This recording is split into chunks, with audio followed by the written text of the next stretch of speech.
अस्य श्रीराम सहस्रनाममाला मन्त्रस्य भगवान् ईश्वर ऋषिः अनुष्टुप् छन्दः श्रीरामः परमात्मा देवता श्रीमन्महाविष्णुरिति बीजं गुणभृन्निर्गुणो महानित्यशक्तिः संसारतारको रामः इति मन्त्रः सच्चिदानन्दविग्रह इति कीलकम् अक्षयः पुरुषः साक्षी इति कवचम् अजेयः सर्वभूतात्मा इति स्तोत्रम् राजीवलोचन श्रीमान् इति ध्यानम् श्रीराम प्रीत्यर्थं दिव्य सहस्रनाम जपे विनियोगः। करन्यास श्रीरामचन्द्राय इति अंगुष्ठाभ्यां नमः सीतापतये इति तर्जनीभ्यां नमः रघुनाथाय इति मध्यमाभ्यां नमः भरताग्रजाय इति अनामिकाभ्यां नमः दशरथात्मजाय इति कनिष्ठाभ्यां नमः हनुमत्प्रभवे इति करतलकरपृष्ठाभ्यां नमः। हृदयादिन्यास श्रीरामचन्द्राय इति हृदयाय नमः सीतापतये इति शिरसि स्वाहा रघुनाथाय इति शिखायै वौषट् भरताग्रजाय इति कवचाय हुं दशरथात्मजाय इति नेत्रत्रयाय वौषट् हनुमत्प्रभवे इति अस्त्राय फट्। ध्यानम् विज्ञानहेतुं विमलायताक्षं प्रज्ञानरूपं स्वसुखैकहेतुं श्रीरामचन्द्रं हरिमादिदेवं परात्परं राममहं भजामि तत्त्वस्वरूपं पुरुषं पुराणं स्वतेजसा पुरितविश्वमेकं राजाधिराजं रविमण्डलस्थं विश्वेश्वरं राममहं भजामि। रामः श्रीमान् महाविष्णुर्जिष्णुर्देवः हितावहः तत्त्वात्मा तारकं ब्रह्म शाश्वतः सर्वसिद्धिदः राजीवलोचनः श्रीमान् श्रीरामो रघुपुङ्गवः रामचन्द्र सदाचारो राजेन्द्रो जानकीपति अग्रगण्यो वरेण्यश्च वरदः परमेश्वरः जनार्दनो जितामित्रः परार्थैकः प्रियोजनः विश्वामित्रप्रियोदान्तः शत्रुजित्शत्रुतापनः सर्वज्ञः सर्वदेवादिः शरण्यो वालिमर्दनः ज्ञानभव्यो परिच्छेद्यो वाग्मी सत्यव्रतः शुचिः ज्ञानगम्यो दृढप्रज्ञः खरध्वंसी प्रतापवान् द्युतमान् आत्मवान् वीरो जितक्रोधो निमर्दनः विश्वरूपो विशालाक्षः प्रभुः परिवृडोधिपः ईशः खड्गधरः श्रीमान् कौसल्येयानुसूयकः विपुलांशो महोरस्कः परमेष्ठी परायणः सत्यव्रतः सत्यसन्धो गुरुः परमधार्मिकः लोकज्ञो लोकबन्धुश्च लोकात्मा लोकहृत्प्रभुः अनादिर्भगवान् सेव्यो जितमायो रघोदुहः रामो दयाकरो दक्षः सर्वज्ञः सर्वपावनः ब्रह्मण्यो नीतिमान् गोप्ता सर्वदेव प्रियो हरिः सुन्दरः पीतवासाश्च सूत्रकारः पुरातनः सौम्यो महर्षि कोदण्डी सर्वज्ञः सर्वकोविदः कवि सुग्रीववरदः सर्वपुण्याधिकप्रदः भव्यो जितारि षड्वर्गो महोदारो घनाशनः सुकीर्तिरादिपुरुषः कान्तः गुण्यकृतागमः अकल्मषः चतुर्बाहुः सर्वावासो दुरासदः स्मितभाषी निवृतात्मा स्मृतिवान् वीर्यवान् प्रभुः धीरोदान्तो घनश्यामः सर्वयुद्धविशारदः आत्मज्ञो योगनिलयः सुमनो लक्ष्मणाग्रजः सर्वतीर्थमयः शूरः सर्वयज्ञः फलप्रदः यज्ञस्वरूपी यज्ञेशो जरामरणवर्जितः वर्णाश्रमगुरुवर्णे शत्रुजित्पुरुषोत्तमः शिवलिङ्गप्रतिष्ठाता परमात्मा परात्परः प्रमाणभूतो दुर्गेयः पूर्णः परपुरञ्जयः अनन्तदुष्टिरानन्दो धनुर्वेदो धनुर्धरः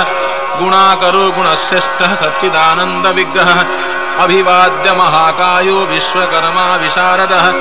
विनीतात्मा वितरागस्तपस्वी सौदनेश्वरः कल्याणप्रकृति सर्वः सर्वगः सर्वकामदः अक्षरः पुरुषः साक्षी केशवः पुरुषोत्तमः लोकाध्यक्षो महाकायो विभीषणवरप्रदः अनन्तविग्रहो ज्योतिर्हनुमत्प्रभुरक्षयः भ्राजिष्णुः सहनो भोक्ता सत्यवादी ब्रह्मश्रुतः सुखदः कारणं कर्ता भवबन्धविमोचकः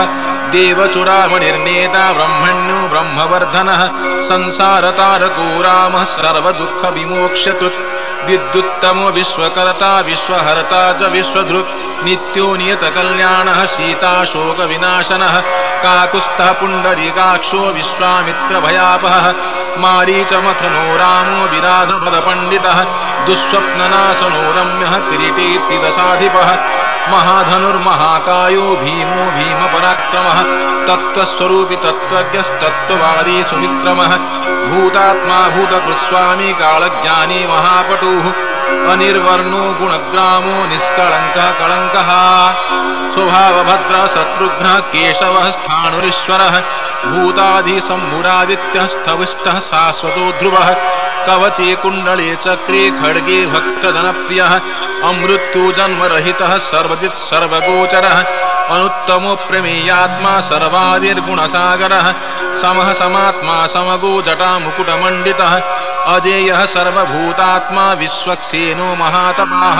लोकाध्यक्षो महाबाहुरमृतो वेदवित्तमः सहिष्णुः सद्गतिः स्यास्ता विश्वयोनिर्महाद्युतिः अतीन्द्र ऊर्जितः प्रांशुरूपेन्द्रो वामनो बलिः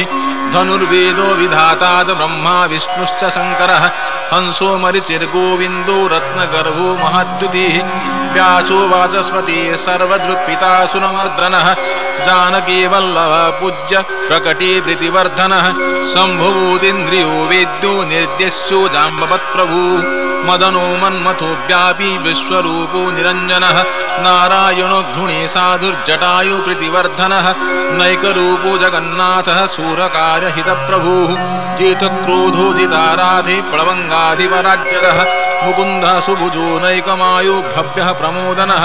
चण्डांशुः सिद्धसङ्कल्पः शरणागतवत्सलः अगदो रोगहर्ता च मन्त्रविमन्त्रभावनः सौमित्रीर्वत्सलो धुर्यो व्यक्तार्व्यक्तस्वरूपधृक् निःस्पृहो ग्रामीणः सीमाननुकूलः प्रियंवदः अक्षयः सात्विको धीरो वीरासनविशारदः ज्येष्ठः सर्वगुणोपेतः शक्तिमान् ताटकान्तकः वैकुण्ठः प्राणिनां प्राणः कमठः कमलाधिपः गोवर्धनधरो मत्स्यरूपः कारुण्यसागरः कुम्भकर्णप्रभृत्ता च गोपी गोपालसंवृतः मायावी स्वापनो व्यापी रौणिकेयो बलापः पिनाकमन्थनो वन्द्यः सम्नतो गरुडध्वजः लोकत्रयाश्रयो लोकभरतो भरताग्रजः श्रीधरः सद्गति लोकसाक्षी नारायणो विभु मनोवेगी मनोरूपी पूर्णः पुरुषपुङ्गवः यदुश्रेष्ठो यदुपतिर्भूतावासः सविक्रमः तेजोधराधरो व्यग्रश्चतुर्मूर्तिर्महानिधिः शाणुनवर्धनो वन्द्यः शान्तो भरतवन्दितः शब्दातिको गभीरात्मा कोमलांग प्रजागरः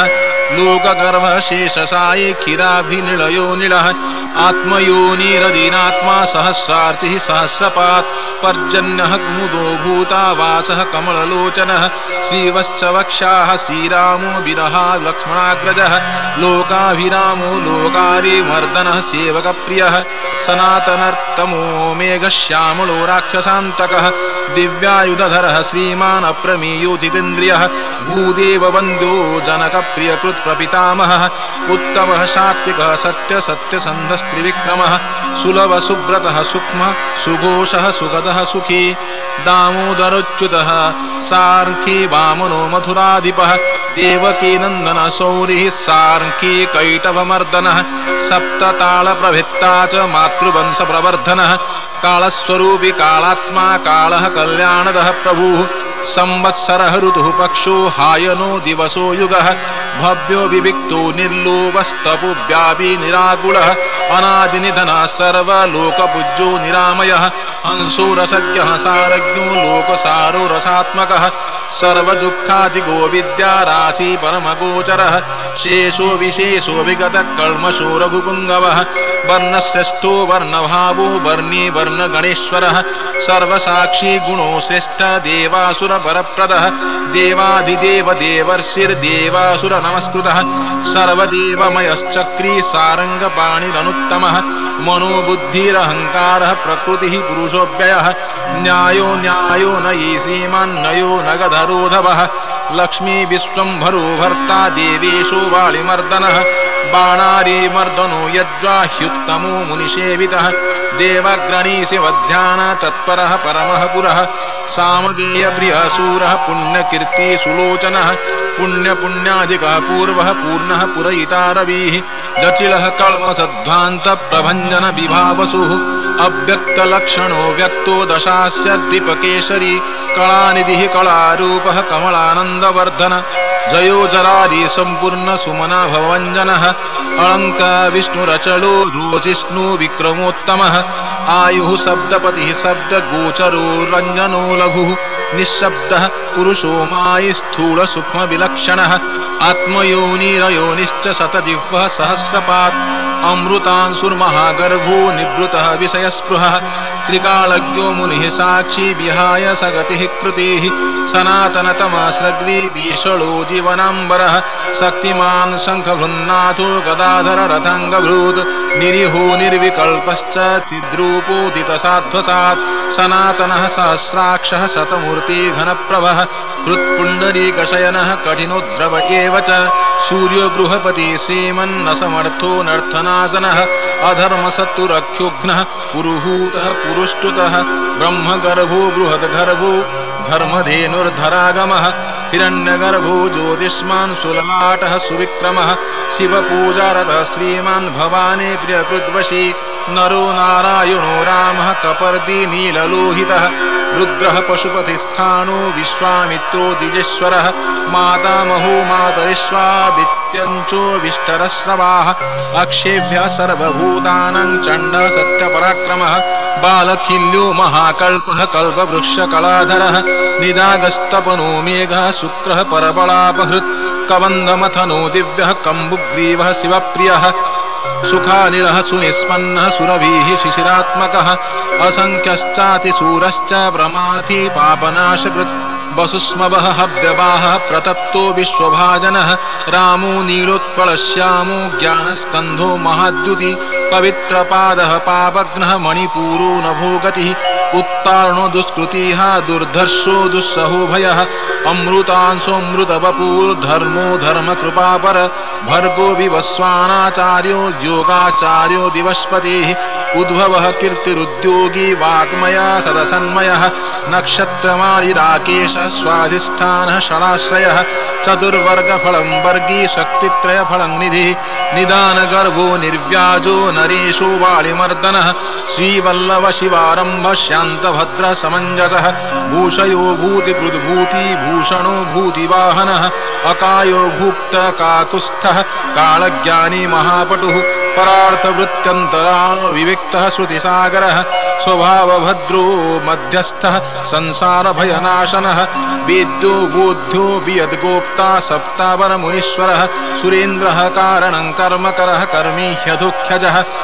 ध्येयो धुर्यो धराधीशः संकल्पः सर्वरीपतिः परमार्थगुरुर्बुद्धः शुचिराश्रितवत्सलः विष्णुर्जिष्णुर्विभुर्यज्ञो यज्ञेशो यज्ञपालकः प्रविष्णुग्रसिष्णुश्च लोकात्मा लोकभावनः केशिः केशवः काव्यः कविः कारणकारणं काव्यकर्ता कलाशेषो वासुदेवः पुरुष्टुतः आदिकर्ता वराहश्च वामनो मधुसूदनः नारायणो नरध्वंसो विश्वक्सेनो जनार्दनः विश्वकर्ता महायज्ञो ज्योतिष्मान् पुरुषोत्तमः वैकुण्ठः पुण्डरीकाक्षः कृष्णः सूर्यः सुरार्चितः नारसिंहो महाभीमो वक्रदंष्ट्रो नखायुधः आदिदेवो जगत्कर्ता योगीशो गरुडध्वजः गोविन्दो गोपतिर्गोप्ता भूपतिर्भुवनेश्वरः पद्मनाभ हृषिकेशो धाता दामोदरः प्रभुः त्रिविक्रमश्रीलोकेशो ब्रह्मेशः प्रीतिवर्धनः वामनो दुष्टदमनो गोविन्दो गोपीवल्लभः भक्तप्रियोच्युतः सत्यः सत्यकीर्तिधृतिः स्मृतिः प्रज्ञः कारुण्यः पापः शान्तिवर्धनः सन्न्यासी शास्त्रतत्त्वज्ञो मन्दिराद्रिनिकेतनः बदरी निलयः शान्तस्तपस्वी विद्युतः प्रभः भूतावासो गृहावासः श्रीनिवासः श्रियः पतिः तपोवासो सदावासः सत्यावासः सनातनः पुरुषः पुष्करः पुण्यः पुष्कराक्षो महेश्वरः पुण्यमूर्तिः पुराणज्ञः पुण्यदः पुण्यवर्धनः शङ्खे चक्री गदे सारङ्गे लाङ्गले मुषली हळि किरीटी कुण्डलीहारी मेखली कवचध्वजी युद्धा जेता महावीर्य शत्रुघ्नः शत्रुतापनः शास्ता शास्तिकरः शास्त्रं सन्ततः शङ्करस्तुतः सारथी सात्विकः स्वामी सामवेदप्रियः समः सबलः साहसः शक्रः सम्पूर्णाङ्ग समृद्धिमान् स्वर्गदः कामदः श्रीधः कीर्तिदः कीर्तिनायकः मोक्षदः पुण्डरीकाक्षः क्षीराब्धिकृतकेतकः सर्वात्मा सर्वलोकेशः प्रेरकः पापनाशनः वैकुण्ठः पुण्डरीकाक्षः सर्वदेव नमस्कृतः सर्वव्यापी जगन्नाथः सर्वलोकमहेश्वरः सर्गस्थित्यन्तकृद्देव सर्वलोकसुखावहः अक्षयः शाश्वतोऽन्तकः क्षयवृद्धिविवर्जितः निर्लेपो निर्गुणः सूक्ष्मो निर्विकारो निरञ्जनः अचलो निर्मलो व्यापी नित्यतृप्तो निराश्रयः अविकारी विभुर्नित्यः परमात्मा सनातनः सर्वव्याधिविनिर्मुक्तः सप्तमात्रव्यवस्थितः श्यामो युवा लोहिताक्षो दीप्ताश्चोमितभाषितः आजानुबाहुः सुमुखः सिंहस्कन्धो महाभुजः सत्यवाग्गुणसम्पन्नो दीप्यमानः स्वतेजसा कालात्मा भगवान् कालः कालचक्रप्रवर्तकः नारायणः परञ्ज्योतिः परमात्मा सनातनः विश्वसृग् विश्वगुप्ता च विश्वभुक्ता च शाश्वतः विश्वेश्वरो विश्वमूर्ति विश्वात्मा विश्वभावनः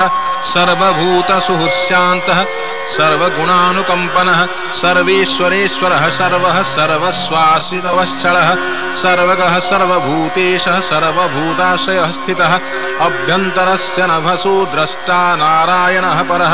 अनादिनिधनः स्रष्टा प्रजापति हरिः स्वयं नारसिंहो हृषीकेशः सर्वात्मा सर्वदृग्वशी जगतः प्रभवश्चैव प्रभुर्नेता सनातनः कर्ता धाता विधाता च सर्वेषां पतिरीश्वरः सहस्रमूर्ति विश्वात्मा विष्णोर्विश्वधृतव्ययः पुराणपुरुषः स्रष्टा सहस्राक्षः सहस्रपात् तत्त्वनारायणो विष्णुर्वासुदेवः सनातनः परमात्मा परं ब्रह्म परं ज्योतिः परात्परः अच्युतः पुरुषः कृष्णः शाश्वतः शिव ईश्वरः नित्यः सर्वगतस्थानुरुग्धः साक्षी प्रजापतिः हिरण्यगर्भः सविता लोककृल्लोकभुग्विभुः आकारावाच्य भगवान् श्रीभूलीलापतिः प्रभु सर्वलोकेश्वरः श्रीमान् सर्वज्ञः सर्वतोमुखः स्वामी सुशीलः सुलभः सर्वज्ञः सर्वशक्तिमान् नित्यसम्पूर्णकामश्च नैसर्गिकः सुहृत्सुखी कृपापीयूषजलधिः शरण्यः सर्वदेहिनां श्रीमान्नारायणः स्वामी जगतां प्रभुरीश्वरः श्रीसहस्रण्यो भूतानां संश्रिताभीष्टदायकः अनन्तः श्रीपतिरामो गुणभृन्निर्गुणो महान् ॐ नमो नमः रामाय रामभद्राय वेधसे रघुनाथाय नाथाय सीतायाः पतये नमः रामाय पद्मनेत्राय कौस्तुभोद्भासिताय च श्यामाय पीतवस्त्राय रमायाः पतये नमः एवमिमानि नामानि ह्यासङ्ख्यान्यपराणि भक्तानि तव पुत्रेण विघ्नराजेन धीमता सनत्कुमारेण पुरातान्युक्तानि मया नघ एकैकं नाम रामस्य सर्वपापप्रणाशनं सहस्रनामफलदं सर्वैश्वर्यप्रदायकं सर्वसम्पदप्रदं नॄणां मुक्तिफलप्रदं मन्त्रात्मकमिदं सर्वमाख्यातं सर्वमङ्गलं यः पठे शृणुयाद् वावा सतो ब्रह्मपदं लभेत् तावदेव मदस्तेषां महापातकहस्तिनां यावन्न श्रूयते रामनाम पञ्चाननध्वनिः ब्रह्मघ्नश्च सुरापश्च स्थेयी च गुरुतल्पकः शरणागतघाती च मित्रविश्वासघातकः मातृहा पितृहा चैव भ्रूणाः विरहा तथा कोटिकोटिसहस्राणि ह्यति पापानि जान्यपि संवत्सरं कृते चाप्ये प्रत्यहं रामसन्निधौ निष्कलङ्कं सुखं भुक्त्वा ततो मोक्षमवाप्नुयात् इति श्रीशिवपुराणे उमामहेश्वरसंवादे श्रीरामसहस्रनाम सम्पूर्णम्।